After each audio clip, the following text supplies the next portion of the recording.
membukakan rasa, zikir terasa ringan. Biasanya gak bisa tahajud jadi bisa tahajud.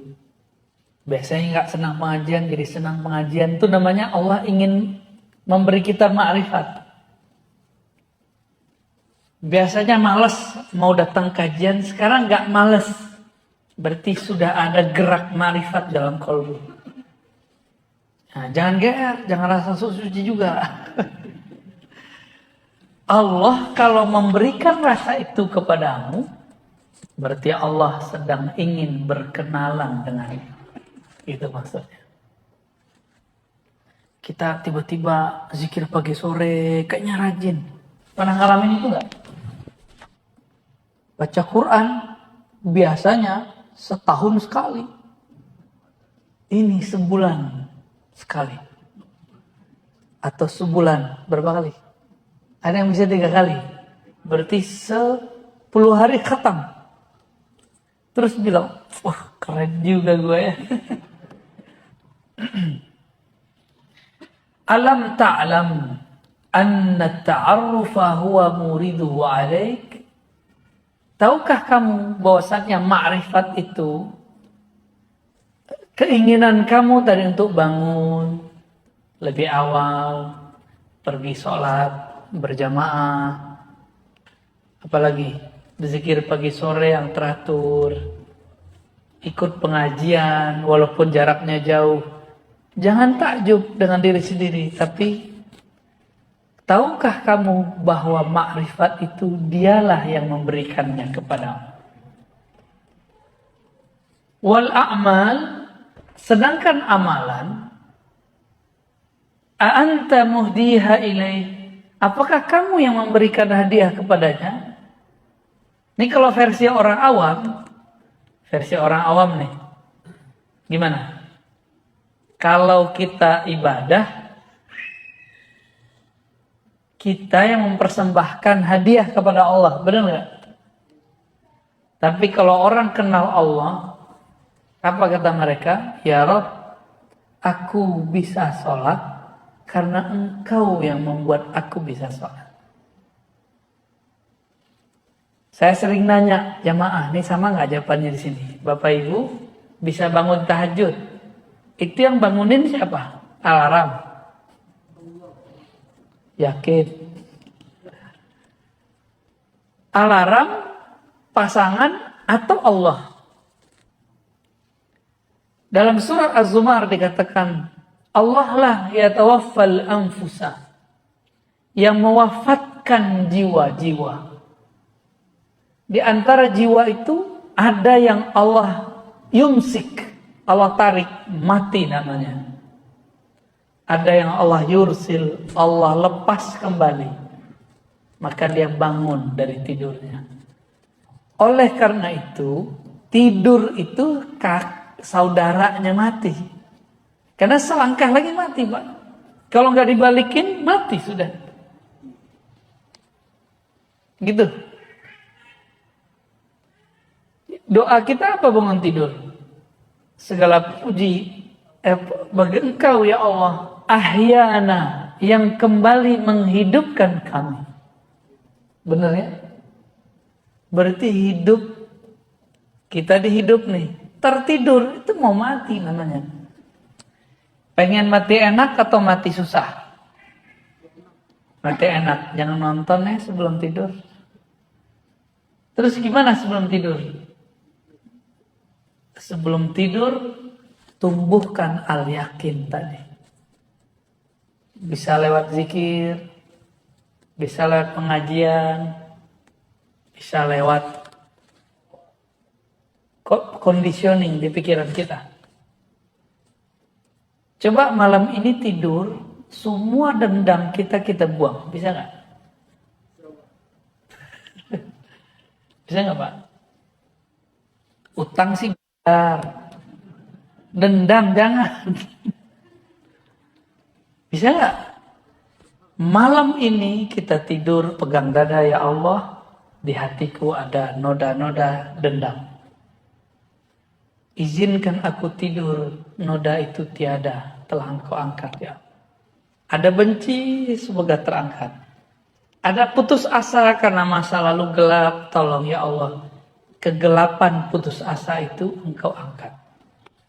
Semua kita punya masa lalu yang saya nggak tahu, masa lalu Bapak Ibu ini apa. Ya. Saya punya masa lalu, Bapak punya masa lalu. Jangan sampai masa lalu itu membuat kita tidak move on. Ya. Harus move on, harus maju terus. Ada beberapa kawan sahabat saya ajak, ayo ngaji. Duh, saya ini kotor, nggak pantas duduk di masjid. Lah, sama kamu doang yang kotor. Saya juga kotor. Sama-sama kotor kita semua. Setiap hari kita nggak mau kotor, kotoran itu datang ke dalam kalbu. Jadi nggak usah putus asa. Itu kan setan yang menghambat dia. Nah, Bapak Ibu yang punya masa lalu yang gelap, sekarang bisa maju. Berarti dia dapat hadiah ma'rifat dari Allah Subhanahu wa ta'ala. Aynama tuhdihi ilaihi mimma huwa muridu wa alaih. Mana persembahanmu kepada Allah? Jika yang kamu anggap itu persembahan, sholat kamu anggap hadiah kepada Allah, terus kamu bisa sholat karena siapa? Kalau Allah nggak bangunin, bisa tahajud nggak? Bisa tahajud nggak? Berarti kita tahajud itu hadiah dari Allah atau kita ngasih hadiah kepada Allah? Gimana kira-kira? Mulai malam ini bisa nggak ganti persepsi? Tahajud itu tanda terima kasih. Itu yang dimaksud Nabi. Waktu Aisyah bertanya.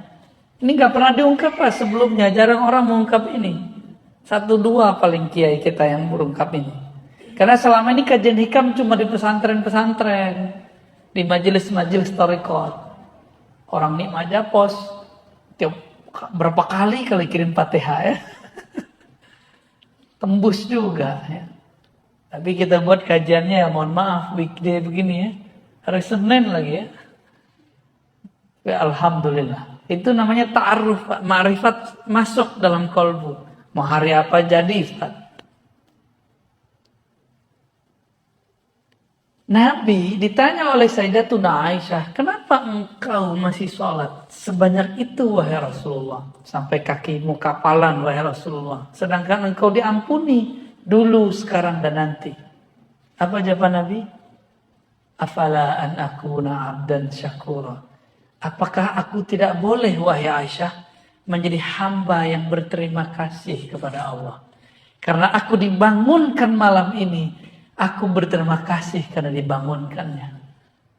Aku diizinkan sujud, aku berterima kasih bisa sujud lama-lama. Aku diizinkan masih bisa ngangkat tangan. Allahu Akbar. Di saat orang masih ngorok. Jadi Bapak bisa hidup, datang sekarang. Jangan kayak dulu, katakanlah hati terima kasih ya Allah. Di saat teman-temanku istirahatnya adalah tidur atau main handphone atau nonton. Engkau gerakkan aku beristirahat dengan cara mendengarkan hikmah-hikmah dari walimu. Al-Imam Ibn Athaillah As-Sakandari. Waliullah di zamannya. Kutub bahkan Al-Ghaus. Ya.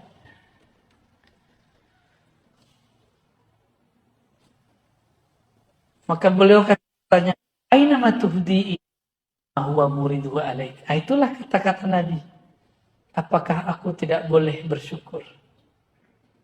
Apakah aku tidak boleh berterima kasih kepada Allah SWT? Saya jelasin begini Pak, bukan saya yang pinter Pak. Jangan salah paham ya. Bukan saya yang pinter. Saya bisa menjelaskan begini karena saya dulu mau khidmah kepada guru-guru saya. Maka Allah kasih hadiah ini. Jadi ini hadiah dari Allah, bukan saya yang menghadiahkan ke Bapak. Ya. Maka nanti kalau ada yang bisa baca kitab, bawa kitabnya ke sini Pak. Jadi ngaji, lihat. Walaupun terjemahan, baca aja. Siapa tahu ada umur, ya, bisa mengajarkannya. Ya. Amin. Kalau enggak bisa ngajarin orang, ini di rumah kita. Siapa tahu ya. Jadi gimana? Mas ini minta pahala? Saya malu meminta pahala kepada Allah. Ya. Pahala itu bahasa Sanskerta berarti balasan. Berani minta balasan dari Allah? Ibarat gini, saya minjem mobil Bapak, saya pinjam nih mobil Bapak hari ini, pulang-pulang bersih, terus saya bilang, mana bayarannya Mas? Ya, saya minjem, terus saya minta bayaran dari pinjaman itu, waras nggak?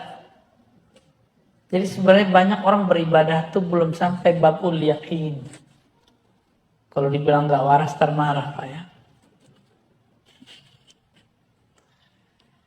Masa dengan cuma sholat 5 waktu, sholat tahajud yang berkabut itu, sholat duha yang kusut itu, terus kita berani meminta sesuatu balasan dari Allah Subhanahu Wa Taala. Itu orang nggak tahu posisi dia. Ya kalau bahasa kasarnya nggak tahu diri lah. Berarti dia belum sampai kepada kesadaran ma'rifat. Sholatnya baru sholat nafsu. Belum sholatnya seorang yang bermakrifat. Dia nafsu mau dapat sesuatu, dia sholat. Moga-moga sholatnya memperlancar dia dapat sesuatu. Itu nggak baik ya.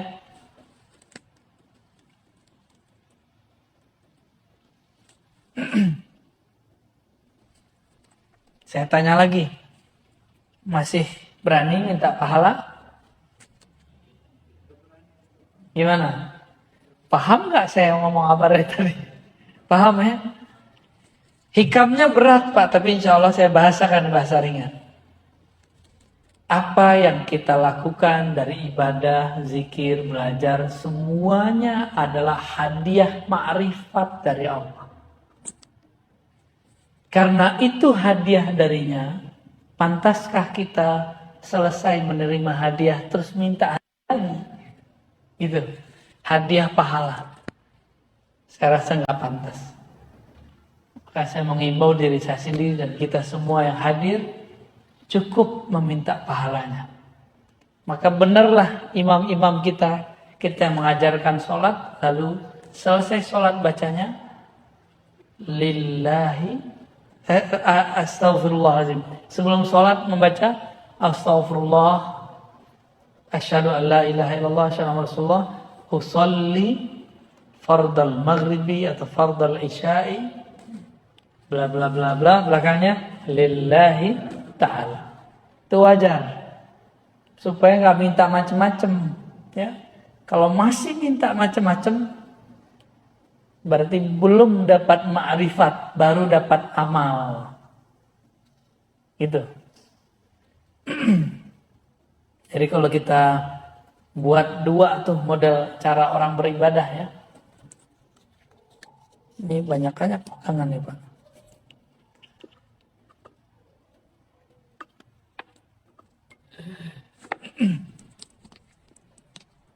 Allah Subhanahu Wa Taala, ini kita buat ilustrasi. Ini bukan Allah, ini hanya nama yang menunjukkan tentang Allah.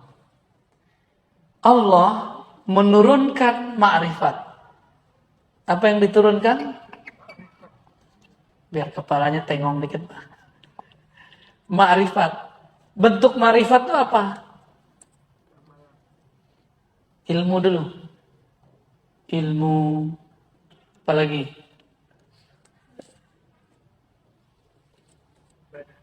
Ibadah. Ya. Rajin. Kira-kira gitulah. Nah. Ini muncul nih. Kepada siapa turun? Abdun, kepada hamba Allah SWT. Kalau itu turun, maka si hamba dapat sholat. Dia rajin sholat, dia ngaji, dia ibadah. Bapak sedekah, itu harta dari siapa? Masih meminta pahala? Betul, Allah mengatakan satu kali ngasih, 1 kali 700, benar nggak? Ini yang ikhlasnya lumayan. Kalau ikhlasnya kurang, 1 kali 10 ini standar. Ikhlas nggak ikhlas ini dapat 10. Maka orang non-muslim, kalau dia suka memberi, dia dapat 10 keberkahan, walaupun dia non-muslim. Tapi kalau dia percaya kepada Allah, langsung naik 700. Tapi kalau dia tidak bersyarat al-yakin, 1 kali tak terhingga. Pilih mana Pak? Nah, si hamba ini ketika dia sholat, jika dia sudah faham bahwa ini ma'rifat, bagi dia bukan memberi hadiah kepada Allah, tapi dia sedang ibadah itu, kalau si hamba datang kepada Allah disebut dengan ubudiyah. Apa arti ubudiyah? Penghambaan. Itu artinya, bukan ibadah. Penghambaan. Jadi sholat itu bukan lagi untuk minta pahala. Maka harap jamaah kita malam ini mulai dewasa rohaninya. Jadi kedewasaan rohani ditandai dengan sholat tidak minta sesuatu lagi kepada Allah. Siap malam ini? Nggak minta khusyuk, nggak minta tenang, nggak minta pahala, nggak minta surga. Yang diminta cuma Allah, pemilik surga dan neraka. Itu. Allah mengatakan, aqimis salata li dzikri. Surat Taha ayat 14. Salatlah kamu untuk sekedar mengingatku. Bukan supaya tenang. Ingat saja, aku nanti pasti tenang. Karena kalau orang dia mencari ketenangan, dia nggak pernah tenang. Emang tenang itu apa? Tenang itu di saat dia lupa mencari ketenangan. Kapan dia lupa mencari ketenangan? Di saat dia lupa apa yang harus ditenangkan. Yang harus ditenangkan? Pikiran, hati. Lupakan itu, baru masuk ke zikrullah. Maka zikir itu ada tingkatannya 3. Tingkatan zikir, Pak. Pertama, zikir menyebut. Ya, ini tingkatan zikir nih. Kalau kita buat. Tingkatan zikir. Zikrullah ya.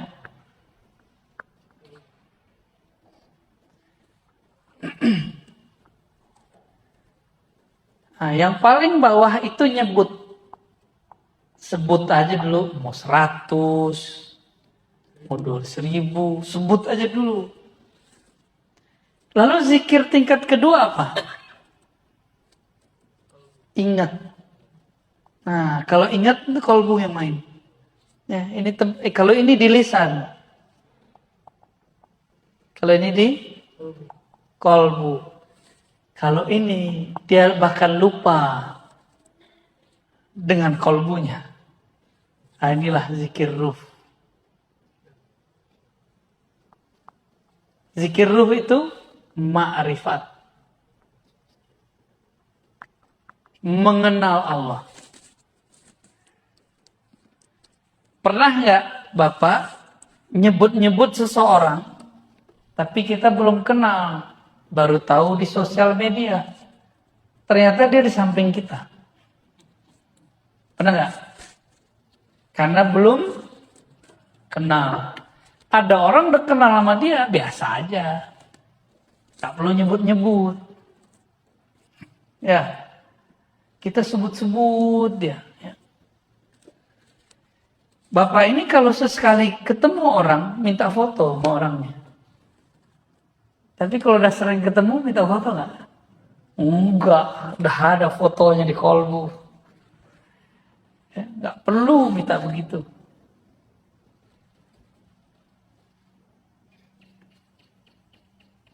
Nah, itulah modelnya.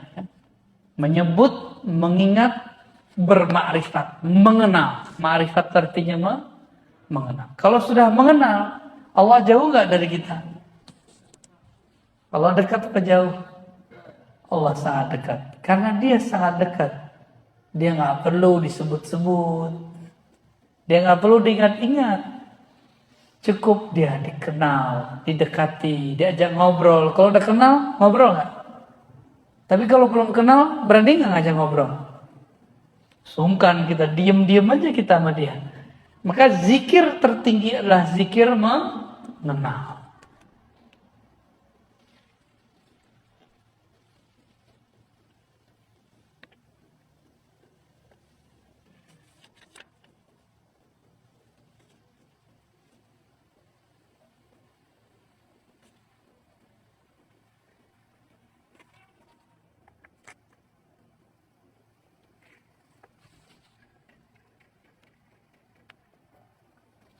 Di sini ada beberapa penjelasan panjang ya. Tapi kalau saya bacain penjelasannya, hikmahnya nggak banyak dapat, Pak. Kita cukupkan ya. Hikmah baru aja lagi. Ya. Hikmah keberapa nih? 6. Udah 6 ya? 8 apa 6? Tadi 1, 2, sekarang yang ketiganya. Ya, hitung aja Pak ya. Tanawwa'at ajnasul a'mali litanawwu'i waridatil ahwali.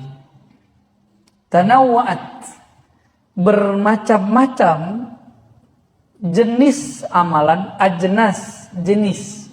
Jadi jenis itu dari bahasa Arab. Jinsun, jins. Pakai jins ya Pak? Itu beda lagi ya. Jins itu bacanya ya.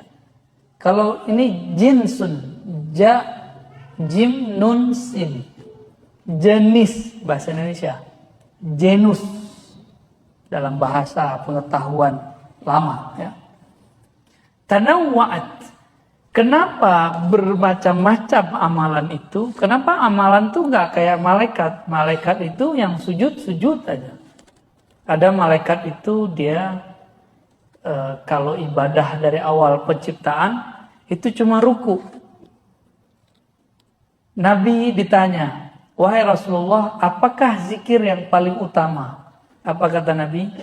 Zikir yang paling utama adalah yang paling utama dibaca oleh malaikat di langit. Subhanallah wa bihamdi, subhanallahil azim. Yang tadi Bapak baca ya.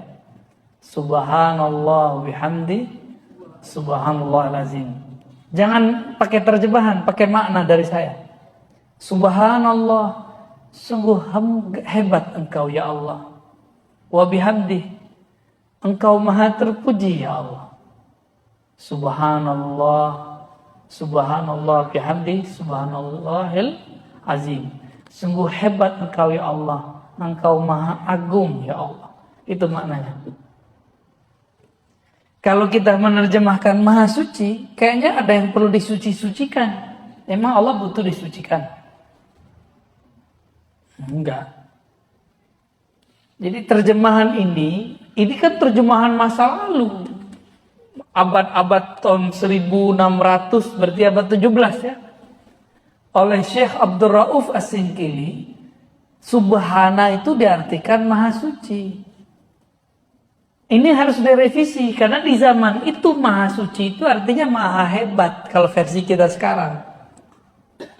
Nah, jadi harus diganti tuh istilahnya. Di zaman itu orang ngerti maksud maha suci. Di masa sekarang maha suci itu terjemahannya adalah maha hebat. Ya. Dari mana kita tahu? Bapak kalau ketemu orang Arab yang benar Arabnya, kalau dia melihat sesuatu yang menakjubkan dia bilang subhanallah. Gitu. Ya. Melihat yang cantik sekali atau gagah sekali itu dia bilang subhanallah. Gitu. Ya. Saking dia merasa hebat banget ini. Kok ada orang secakap ini gitu. Atau dia menyaksikan suatu kejadian yang di luar logika dia akan ngomong apa? Subhanallah. Itu orang Arab. Lain dengan Masya Allah. Beda lagi. Mungkin gak dalam semalam orang pindah kota tanpa pakai pesawat, tanpa pakai bus, tanpa pakai alat dari Jakarta ke Surabaya. Dalam waktu cuma sedetik.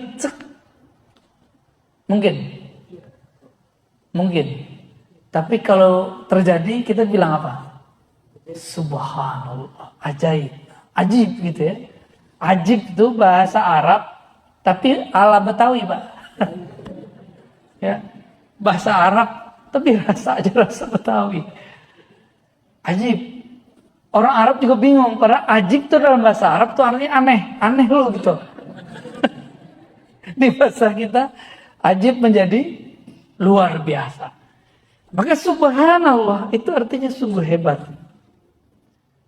Saya menganjurkan Bapak Ibu kalau nonton itu yang ditonton penemuan ahli-ahli ilmuwan kita mengenai darah, hebatnya jantung, dahsyatnya otak, satu molekul di tubuh. Aduh, kalau kita lihat itu tubuh kita langsung bertasbih lagi, Pak. Baik. Amalan itu banyak jenisnya karena pemberian Allah juga beragam bentuknya. Itu hikmah malam ini. Kenapa ada zikir subhanallah, ada zikir Allahu Akbar, ada zikir la ilaha illallah? Karena rahasia yang Allah mau beri juga beragam. Allah kaya atau miskin? Kaya. Karena dia kaya, maka dia ingin memberikan kita macam-macam hadiah. Bapak punya teman gak orang yang tajir? Tajir baik hati, sering ngasih hadiah gak? Kalau gak pelit hatinya, medit. Apabila ada orang kaya, dia suka ngasih hadiah sama kita karena dia senang. Pasti hadiahnya macam-macam. Kadang ini, kadang itu, kadang ini. Dan kadang-kadang surprise. Allah lebih kaya daripada yang kita bayangkan. Dia ingin kita menerima itu. Tapi Allah Subhanahu wa taala ingin kita siap menerimanya. Allah nggak butuh tasbih, kita nggak butuh. Allah nggak butuh sholat, kita nggak.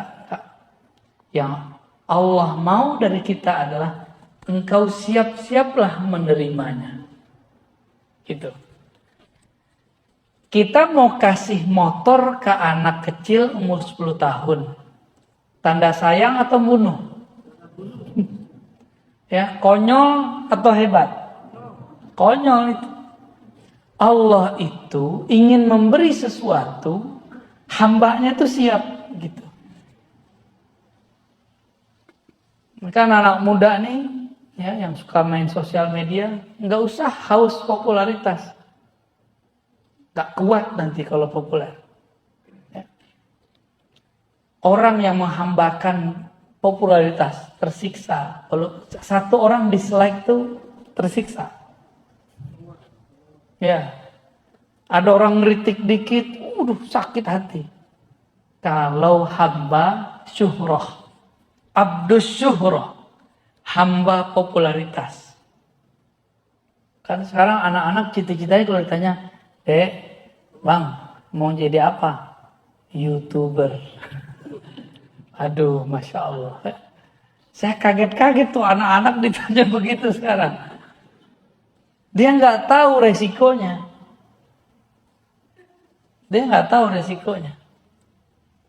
Orang kalau sudah terkenal dengan satu brand, dia harus memaksakan dirinya seperti itu. Dan itu sandiwara yang paling menyiksa diri. Bapak tahu orang yang nyanyi pop, yang umuran Bapak itu loh Pak. Ya, bukan yang di Indonesia. Kan ada tuh yang orang Palembang tuh siapa namanya? Yang pernah di TVRI terus dipecat. Bukan, masih hidup. Siapa namanya gitu? Itu kan keluarga dia keluarga musisi segala macam. Itu terkenalnya ngepop, tapi di rumah ngedangdut, Pak.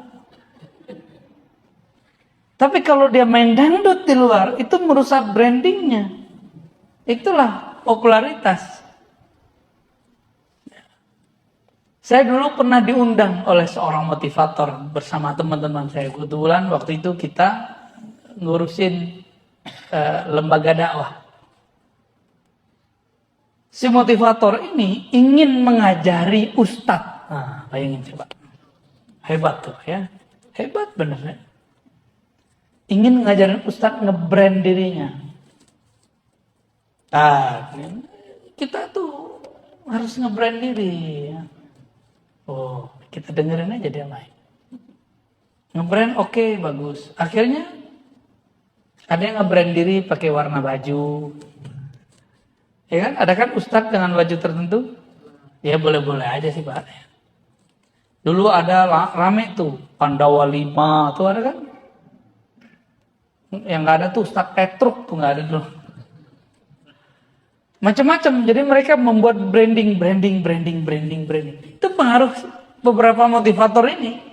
Saya tahu beberapa motivator ini menggurui si Ustadz yang sebenarnya Ustadz itu adalah seorang guru. Nggak sopan bener ya. Mungkin niatnya benar baik supaya Ustadz ini punya kualitas hidup yang setara dengan para motivator. Enggak, Ustadz itu jalan hidupnya beda. Ya. Terus terakhir dia bilang apa? Ustadz itu kalau ceramah harus memperhatikan sound. Terus apa lagi? Harus bertarif. Waduh. Itu teman-teman saya yang ikut rata-rata rusak karena sifat motivator. Ya, beda Pak. Kalau ustadz tuh dengan motivator tuh beda. Ustadz tuh dia ngomongin Allah sama akhirat. Walaupun dia butuh duit, dia nggak boleh ngomong. Ya, nggak boleh dia ngomong. Itu brandnya tuh Allah. Semua brand itu Allah udah. Jadi nggak usah sih ustadz tuh kemudian harus di brand dengan warna baju, di brand dengan biar terjaga brandnya kalau datang harus mobilnya bagus. Nggak mesti. Kalau ada rezeki ya beli mobil, kalau enggak ya apa adanya aja. Ustadz tuh harus pakai baju tertentu, apa sorban tertentu, ya salam itu nyiksa diri. Apakah dengan miring sedikit begini ilmunya berkurang Pak? Nggak ada urusan. Kok Pak ini dimiringin dikit, enak berubah?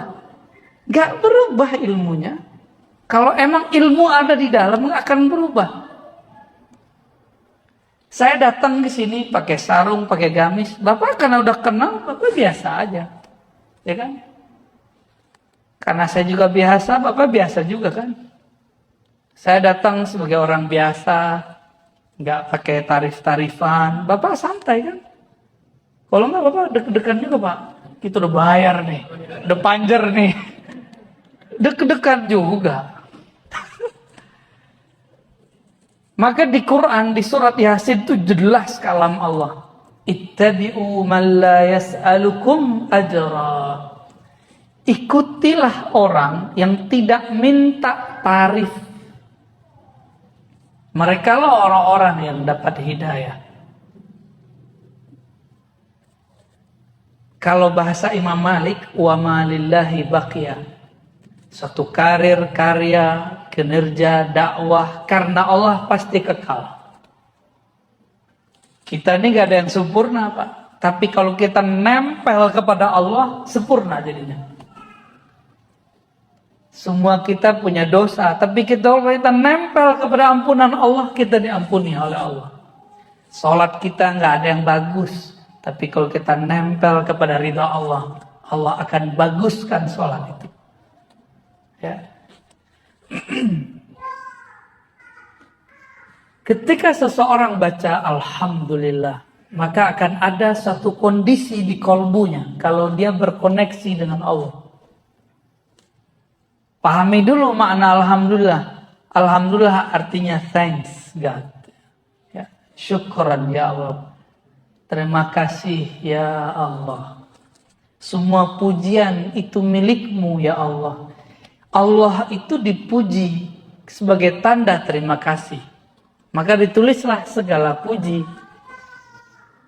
Kalau di amal sebelah kan puji Tuhan ya. Akhirnya sama-sama garing. Ini baca Arab, ini baca terjemahan. Sama gak sama garing. Menurut saya, cukup kita katakan terima kasih ya Allah. Itu lebih dahsyat. Syukran ya Rabb.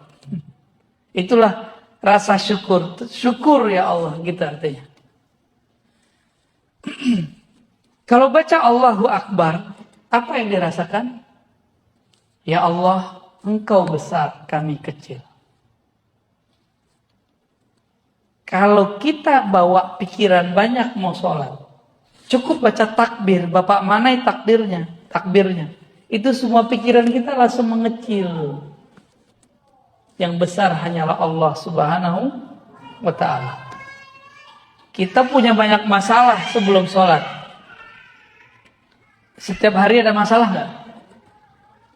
Ya, benar. Setiap hari ada masalah ya. Benar. Ada yang nggak punya masalah tiap hari? Pasti punya masalah. Masalah Bapak Ibu nih banyak nih, nggak usah curhat ke siapa-siapa. Ya, nggak usah curhat ke ustadz, nggak usah curhat ke teman, nggak usah curhat kepada. Cukup katakan Allahu Akbar, ya Allah masalahku banyak, tapi Engkau ampunan rahmatnya, bantuannya lebih banyak, jalan keluarnya lebih banyak. Itu selesai cepat itu Pak. Selesai cepat itu. Jadi kita ini mentok karena kita jalan lewat jalan buntu. Coba mundur dulu, kan nggak mau mundur. Mundur, cari yang baru. Maka zikir itu membuat orang mau mundur dari kesalahannya supaya maju mencari yang benar. Itu yang disebut taubat. Ya. Jadi pribadi taubat itu bukan pribadi yang sering baca astagfirullah. Itu namanya bacaan istighfar. Ya, taubat itu pribadi yang tidak menyalahkan siapa-siapa, tapi dia menyalahkan dirinya.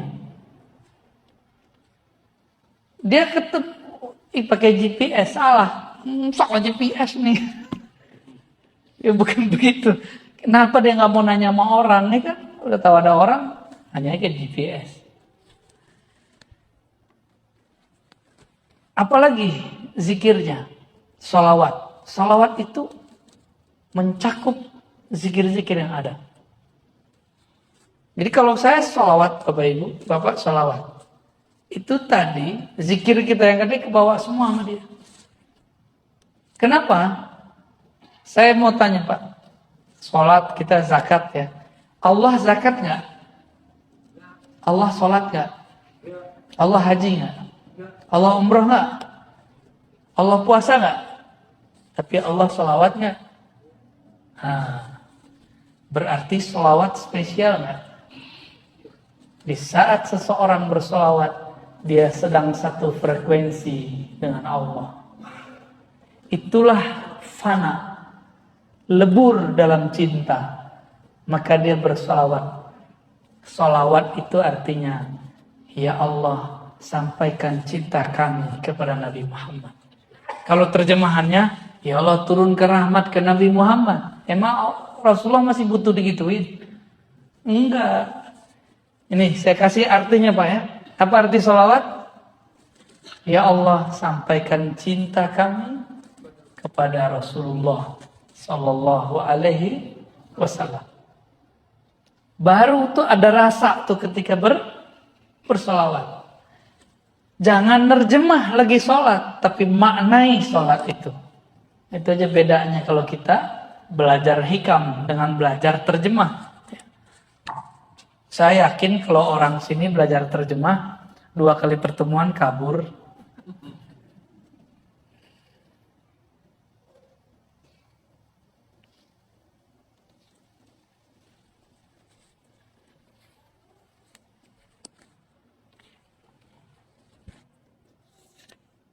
Kata pensyarah kitab ini, saya bacakan biar berkah juga ya. Imam Ibnu Abbad. Kata beliau, setiap zikir ada waridnya, ada hadiahnya. Setiap amalan ada hadiah, rahasia yang tersimpan di dalamnya. Apakah warid itu? Ma yaridu 'alal qulubi minal ma'arifir rabbaniyah wal asrar ruhiyah.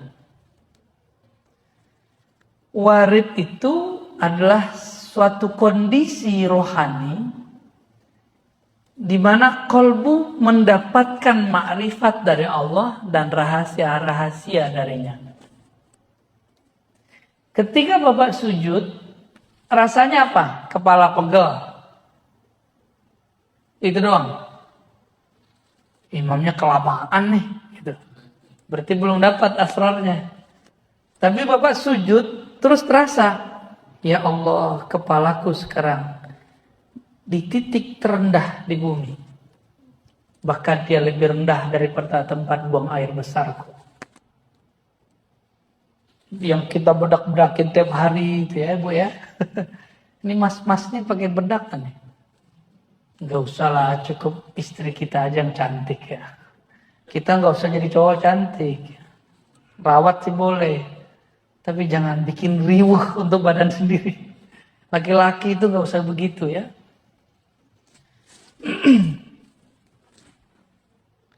Apabila kolbu kedatangan rasa, masuk rasa itu, rasa, ya Allah, kepalaku lebih rendah. Aku taruh serendah-rendahnya, bahkan lebih rendah dari tumitku. Itu Bapak kecanduan sujud, Pak. Enak sujud begitu. Terasa tuh nikmat sujud. Tapi temukan sendiri rasa itu ya. Tadi itu kunci-kunciannya kita kasih. Jadi kalau zikir, saat sujud, itu yang kita rasakan. Jangan ngayal kemana-mana. Nabi kasih benefit. Aqrabu ma bainal abdi wa rabbihi fis sujud. Itu benefit. Sedekat-dekat hamba kepada Allah lagi sujud. Ya, maka berdoalah kepada Allah. Kan begitu di hadisnya. Nabi kasih jalan kalau orang masih mau doa. Tapi sujud yang sebenarnya masih perlu doa nggak? Nggak perlu lagi doa. Sujud itu sudah di dalamnya doa. Ya. Karena Nabi setiap kali memintakan syafaat kepada Allah untuk kita, Nabi sujud dulu. Jadi nanti di akhirat Bapak Ibu, Nabi itu makhluk paling sibuk. Dia nggak sempat mikirin diri sendiri. Nggak sempat mikirin siapa-siapa dalam dirinya. Yang dipikirkan ummati, ummati, ummati. Setiap kali mau lewat, itu ada datang orang cari. Wahai Rasulullah bantulah kami. Wahai Rasulullah bantulah kami. Di tangannya sudah ada daftar orang yang dia mau bantu. Itulah kekasih-kekasihnya. Ulama-ulama pewaris ilmunya. Mewarisi sifat-sifatnya. Tidak hanya mewarisi serban dan jenggotnya, tapi juga mewarisi karakter-karakter rahmatnya. Itu ditandain nama Rasulullah. Lalu sahabat bertanya, wahai Rasulullah, bagaimana cara engkau nanti tahu bahwa itu adalah umatmu, sebanyak itu umat? Jawaban Nabi, aku mengetahuinya dari ghurran muhajjalin, dari pancaran bekas wudu. Wudu itu isinya apa? Cuci-cuci muka. Bukan. Wudu itu membersihkan zahir, mensucikan batin. Sebagaimana Allah memandang kalbu manusia, maka di akhirat Nabi diizinkan memandang kalbu manusia. Ya. Kalau di dunia, Nabi tahu, dikasih tahu isi hati orang, tapi nggak boleh berhukum. Itulah yang terjadi ketika ada orang bapak Khawarij datang, Nabi nggak boleh dibunuh karena dia belum menunjukkan kekasarannya. Jadi kelompok ekstrim nih sekarang kalau dia belum kasar, kita belum boleh main tangan, Pak. Belum boleh main tangkap. Tapi kalau dia sudah menyiapkan bom, mau membunuh, Masya Allah, itu boleh. Dan kita meridhoi kalau ada polisi, bagian tertentu di polisi melakukan itu. Itu penyelamatan bagi kita. Ya, penyelamatan bagi negara ini. Bapak mau nanti buat maulid di bom orang? Mau nggak nanti? Ya. Nah, maka kelompok-kelompok ini sekarang muncul itu diberangus oleh salah satu perangkat kepolisian. Kita doakan mereka supaya tetap tulus kepada Allah Subhanahu wa taala ya.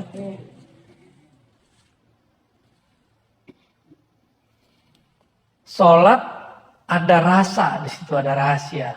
Zakat ada lagi rahasianya. Ada nggak di antara kita datang ke orang susah terus ngasih langsung? Ada nggak? Kalau ada, ngerasain nggak merindingnya waktu dia berdoa? Senangnya bukan main. Nanti cobain Pak ya. Jangan sombong, ngundang-ngundang fakir miskin ke rumah. Itu paling gak suka tuh ya. Mohon maaf Pak kalau pernah melakukan. Bapak belagu itu namanya. Dia udah miskin, udah yatim piatu, udah susah. Dia harus menghancurkan egonya lagi untuk datang ke rumah kita. Terus kita kasih amplop, belagu amat. Kayak bakal kaya selama-lamanya aja ya. Kalau benar mau ngasih, datang ke mereka. Atau ajak mereka kemana. Jangan bawa mereka ke rumah kita. Kecuali Bapak mau ajak mereka, yuk nginep sehari semalam di rumah saya. Rasain nikmati nih rumah gede gitu misalnya. Kalau gitu nggak apa-apa. Datang pengen sukses. Minta doa. Ngasih cuma 500.000. Pengen dunia akhirat, ya salah.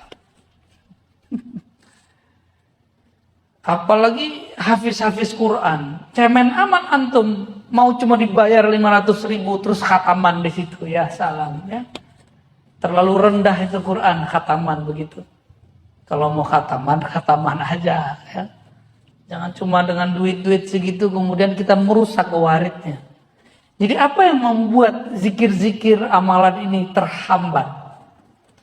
Jadi sir dari Allah mau turun, rahasia dari Allah mau masuk ke dalam kolbu, tapi terhalang. Karena di kolbu kita paling dalam, kita meniatkan amal itu bukan untuknya. Gitu.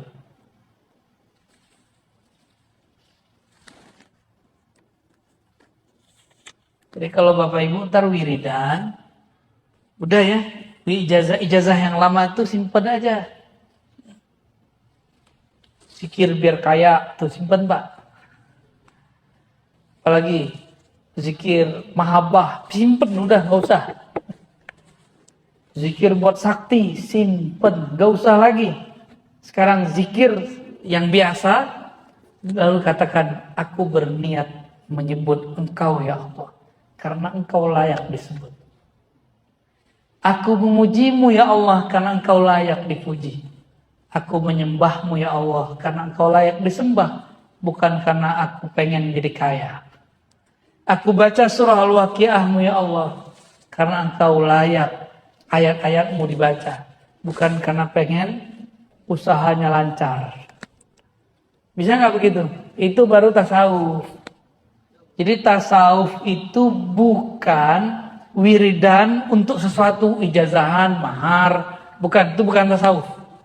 Itu pseudo tasawuf. Ya, tasawuf palsu. Tapi boleh nggak? Ya boleh, silakan. Cuma ta'idtum, ta'ban, selamat lelah. Ya. Nih, ini saya kasih contoh Pak. Ini kan pengalaman saya sendiri. Saya baca surat tertentu, ayat tertentu, dengan angka tertentu, supaya saya dapat rezeki besok. Atau besoknya lagi. Udah selesai semua wiridannya ribuan. Sampai gak ngantuk-ngantuk. Gak tidur-tidur dan kita ngantuk-ngantuk. Ditunggu besok, gak datang-datang batu rezeki. Capek kan? Capek. Padahal simple aja. Gak usah wiridan, besok bangun silaturahmi, datangin ahlinya, datangin orangnya, jadi. Ini malah pakai wiridan. Gak nyambung. Zikir itu senjatanya murid. Betul. Tapi kalau orang sudah arif, senjatanya bukan wiridan. Senjatanya kenalan, ma'rifat. Ya. Kan biasanya sering tuh datang ke kiai, Pak Kiai, ajarin dong doa supaya kaya gitu. Udahlah itu nggak usah lagi ya. Pak Kiai, saya mau merantau nih. Kasih dong doa penjagaan diri. Salah itu. Ya. Nggak enak itu, nggak enak. Ntar kalau bilang amarkan itu kita curiga terus sama orang. Bapak Ibu yang makan Allah, udah jam 9 ya.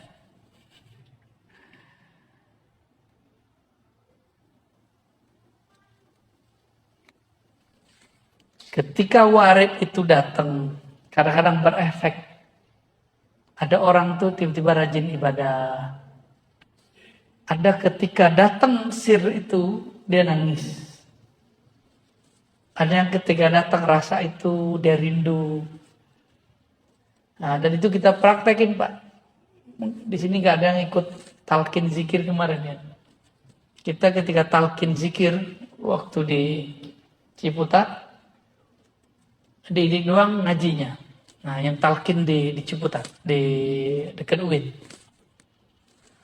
Pas syahadat, ada yang merasakan sesuatu, tapi tidak merasakannya waktu baca Fatihah. Ada yang waktu Fatihah merasakan sesuatu, tapi tidak merasakannya saat istighfar. Ada yang menangis-nangis dalam istighfar, tapi kebingungan ketika baca Qul Huwallahu Ahad. Ada yang tersentuh baca kulhu, tapi dia bingung pada sholawat. Tapi rata-rata Pak, di bab sholawat semuanya hanyut. Mau kolbu keras, kolbu lembut, semuanya hanyut. Karena merindukan Rasulullah SAW. Karena dalam sholawat itu ada unsiyah. Keintiman kolbu dengan kekasih. Yaitu Rasulullah SAW. Nah, semoga rasa itu muncul di kita. Nah, ada yang dia tenggelam, rasanya hanyut dalam sholawat. Kita ajak zikir, dia bingung. Karena dia masih asik dalam sholawat. Jadi itu beda-beda orang. Beda-beda ahwal. Beda-beda warid yang datang. Jadi saya sendiri menyaksikan dan merasakan bahwa itu nyata. Beda amal, beda bacaan, beda gerakan, beda aktivitas, beda rahasia yang diturunkan oleh Allah Subhanahu wa Ta'ala. Maka rahasia yang dalam sholat beda dengan zakat, beda dengan puasa, beda dengan haji, beda dengan umrah. Semoga yang hadir malam ini tidak lagi ibadah minta pahala. Amin. Semoga yang hadir malam ini tidak lagi beribadah pamrih. Bukan lagi karena pengen dapat surga, bukan lagi karena dijauhkan dari neraka, bukan lagi karena pengen dapat ketenangan dan kekhusyuan. Semoga yang hadir malam ini beribadah karena Allah layak disembah, karena Allah pantas dipuja-puji. Itulah ibadah yang mutlak. Orang inilah yang disebut oleh Allah abdi, hambaku. Kalau yang mencari ketenangan disebut hamba sakinah. Yang mencari khusyuk, abdul khusyuk. Yang cari popularitas, abdul syuhur. Yang gak mau terkenal, abdul butun. Allah bukan yang begitu. Ya. Kunu ibadallah. Jadilah hamba Allah.